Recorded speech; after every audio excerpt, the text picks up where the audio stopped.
In 484 AD, Merlin finds the Knights of Aeir, a group of Transformers hiding on Earth, seeking their help to aid King Arthur and his knights. They hand him a staff and help Arthur defeat the Saxons, but warn Merlin to hide the staff. In the present day, following the events of Hong Kong AR, Prime arrives on the ruins of Cybertron and meets a Cybertronian goddess, who brainwashes him into becoming Nemesis Prime and sends him to Earth to retrieve Merlin's staff, which will restore Cybertron by taking Earth's energy core. On Earth, a new paramilitary task force called the Transformers Reaction Force continues to hunt Transformers, while some of its U.S. military personnel, including former Nest members Colonel William Lennox and General Morshaway, are reluctantly against its actions. Cade Yeager, an ally to the Autobots, hides Transformer refugees in his junkyard. In a war-torn Chicago, Cade and Bumblebee meet a scavenger named Isabella and her Transformer companion, Squeaks, before encountering a dying Transformer who gives him a talisman.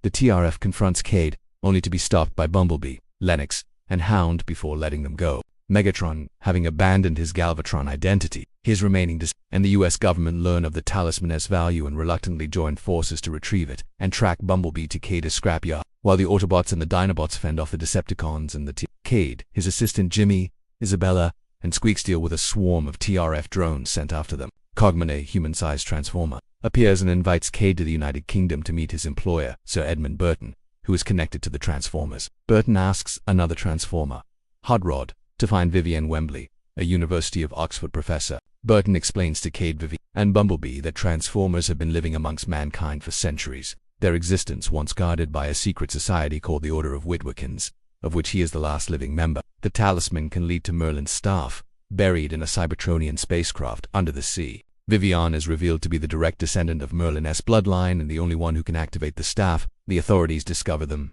forcing the group to flee. Following clues, while evading their pursuers, the group heads to the Royal Navy Museum, where they commandeer the submarine HMS Alliance, also a to find the spacecraft while the TRF and the Navy SEALs tail them. Burton contacts Seymour Simmons, both learning that Earth is Unicron, and the staff will drain the planet's life via an access point under Stonehenge. Locating the ship, Cade and Vivienne find Merlin's tomb, with Vivienne activating Merlin's buried staff, awakening the Knights of Aeir. The TRF and Navy SEALs ambush Cade and Vivienne to take the staff, but Vivienne is forced to surrender it to Optimus, who has arrived to take the staff. Bumblebee, Cade, and Lennox engage, during which Bumblebee speaks in his voice for the first time after he is given a spare voice box, stirring Optimus's memories and freeing him from Quintessa's control. The Decepticons ambush Optimus and Cade and steal a staff.